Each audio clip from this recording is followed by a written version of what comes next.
Hello. Today we will be talking about forces and free body diagrams, which is a continuation of our discussion on Newton's laws. In between there, we talked about the addition of vectors, which is also necessary in this section of the course. Today, we'll be talking about several of the forces you'll have to encounter as you deal with problems in this section, and as well we'll deal with making and understanding free body diagrams. Now, before we go anywhere, let's talk about the units of forces. Forces are measured in newtons, which are equal. A newton is the force it takes to accelerate a 1 kilogram mass at a rate of 1 meter per second. Recall that forces from our lesson on Newton's laws, that force equals mass times acceleration, right? The force applied to an object is equal to that object's mass times the acceleration that would occur if that force was on its own, with no other forces acting. And so a newton equals the units for mass,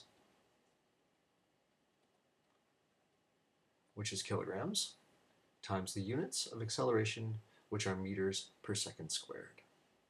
So if you had a 1 kilogram object that was not moving, and you accelerated it over 1 second to a velocity of 1 meter per second, so after 1 second it was going 1 meter a second, after 2 seconds it was going 2 meters per second, then that means that you're applying a force of 1 newton.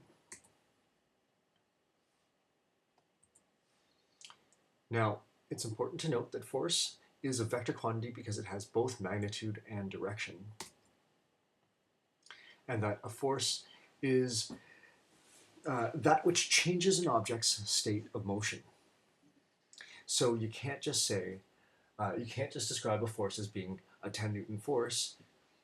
More completely, you need to say that this force has a direction and indicate the direction. Now, we'll talk about a number of different kinds of forces that you'll run into. We talked about the normal force, I believe. Yes, we did. We talked about the normal force in the Newton's law lecture, as well as the frictional force. So here are a bunch more that you'll run into. So we should talk about the gravitational force. Now, we talked about Newton's universal law of gravitation, which has to do with two objects of any mass attracting each other. We also found that this force is very, very small unless the objects are very massive, which makes sense because any two objects that you encounter do not attract each other noticeably. They do. The force of attraction, however, is so small that we don't notice it. So this only works with very large objects like planets. It only becomes noticeable with large objects like planets. And so, if we have some large object like the Earth or the Moon or some other planet, that planet will attract any other object towards its center of mass.